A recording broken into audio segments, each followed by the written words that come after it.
nyamain ya, supaya swastanya bagus. Nah, yang nomor dua kita lakukan, kita akan rubah rujukannya berbasis kompetensi supaya menghemat BPJS juga. Sekarang kalau orang misalnya sakit kena serangan jantung harus dibedah jantung terbuka, dia dari puskesmas masuk dulu ke sakit tipe C, tipe C rujuk lagi tipe B, karena nanti itu tipe B tujuannya tipe A. Padahal yang bisa lakukan itu udah jelas tipe A, tipe C, tipe B nggak mungkin bisa tangani.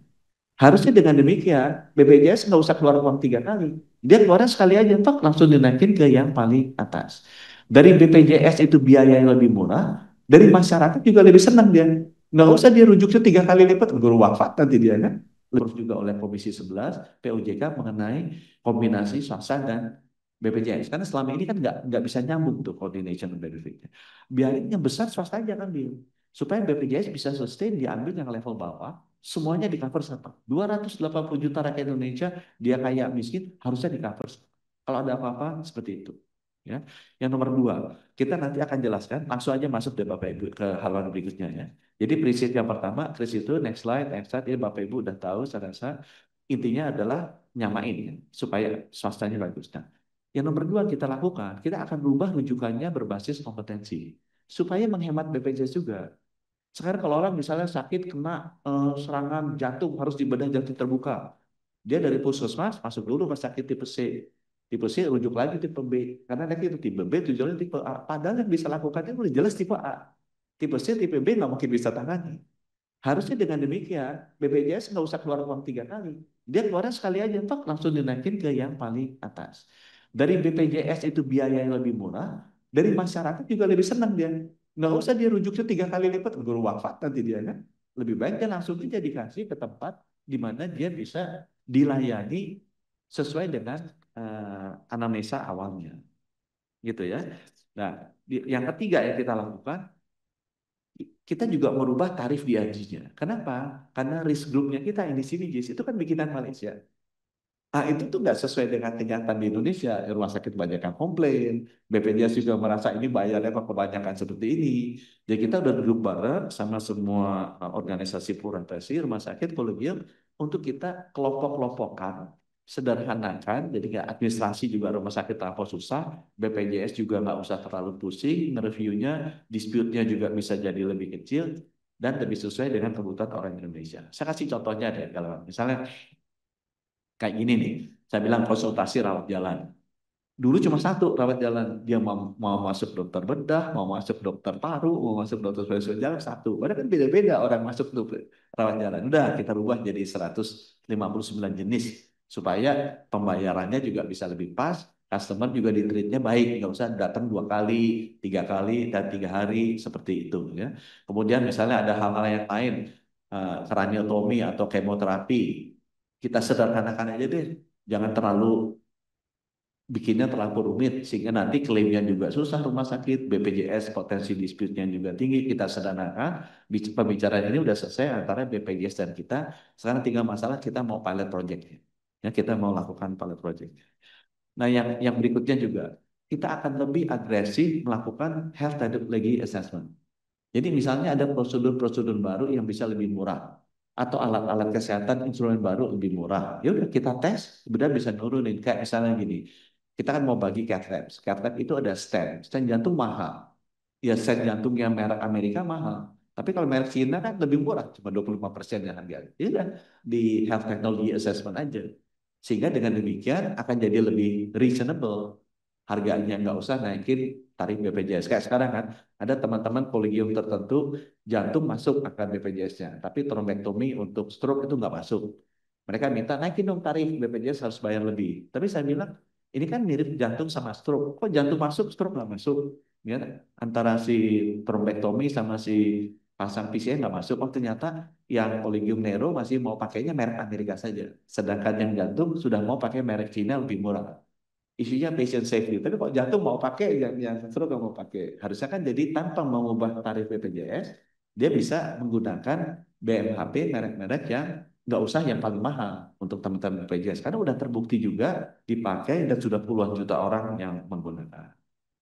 Apalagi yang kita lakukan untuk memastikan sustainability. Itu dengan cek kesehatan gratis. Karena dengan cek kesehatan gratis, Bapak Ibu coba di halaman berikutnya kita bisa lihat, misalnya next slide aja. Misalnya hipertensi. Bapak Ibu tahu tuh, kalau hipertensi itu didiemin 5 tahun, udah pasti bisa jadi stroke, bisa sakit jantung. Daripada BPJS bayar yang mahal dia pada saat stroke sama jantung, mendingan hipertensi, dibeliin amlodipin aja suruh dia minum tiap hari. Sehingga itu akan menurunkan 3 sampai 5 tahun lagi prevalensi dari stroke sama jantung. Karena semua penyakit cardiovascular disease-nya di-handle-nya di puskesmas. Dan tangkap duluan, nggak usah ditunggu sampai 5 tahun keburu stroke jantung atau DM, ini tempatnya dokter Dante. Ya udah kalau udah ada DM, dikasih itu metformin duluan di sana atau captopril atau kandesaran dikasihnya di BPJ di puskesmas sehingga nggak usah nunggu ginjalnya rusak, cuci darah, udah lebih mahal BPJS atau nanti transplant ginjal kemudian lain sebagainya. Nah kita dengan adanya primary care ini diharapkan sustainability dari BPJS ke depannya itu akan jadi jauh lebih murah walaupun cakupannya jadi lebih banyak ya karena mereka lebih banyak didorong dirawatnya di tempat. Nah, itu yang pertama, saya hanya mau masukin poin itu aja, tapi yang lainnya mungkin lebih banyak teman-teman dari JKN sama BPJS. Nah, yang nomor dua, kalau penghapusan tunggakan ini juga bukan bidangnya saya mungkin di sini diminta menyampaikan bahwa ternyata 51% jumlah penduduk udah dibayar pemerintah tuh. Jadi kalau misalnya ini terima kasih ke DPR juga bisa pakai ini, 51% penduduk kita yang bayar udah pemerintah iurannya. Cuma yang ada yang PBI berapa persen, kemudian yang PBPU Pemda berapa persen. Tapi 51% dari penduduk Indonesia iuran BPJS-nya itu sudah dibayarin oleh pemerintah. Di halaman berikutnya, dengan adanya DATESEN ini juga menarik. Begitu kita lihat, ada juga orang itu kan desil 10 tuh 10% orang terkaya Indonesia seperti Dokter Dante dan Dokter Beni itu. Ada juga dibayarin PBI-nya.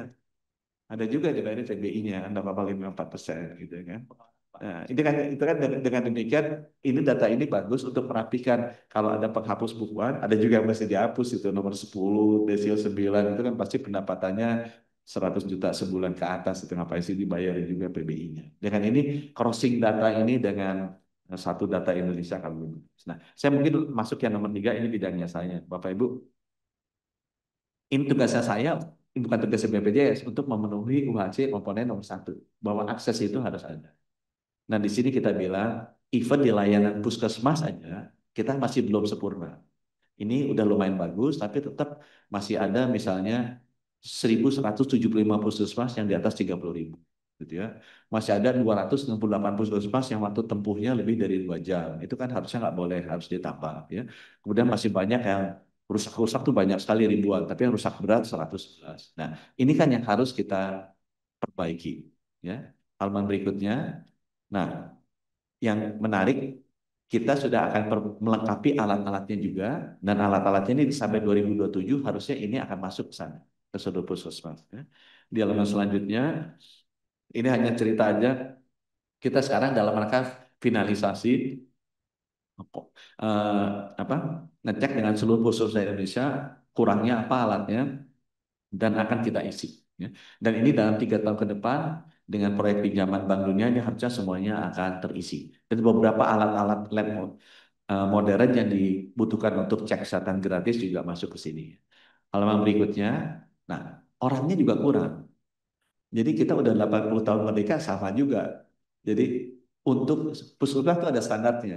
Standarnya bukan dibikin dari zamannya saya, mungkin 5 menteri sebelum saya lah. Sampai sekarang ya baru 61% yang lengkap. Yang lainnya nggak lengkap. Jadi sekarang saya ngomong sama Pemda, ngomong sama teman-teman Poltekkes daerah-daerah, ini harus dilengkapi. Karena kalau enggak gimana kita bisa memberikan standar layanan orangnya nggak ada. Ya, kita nggak ada orangnya.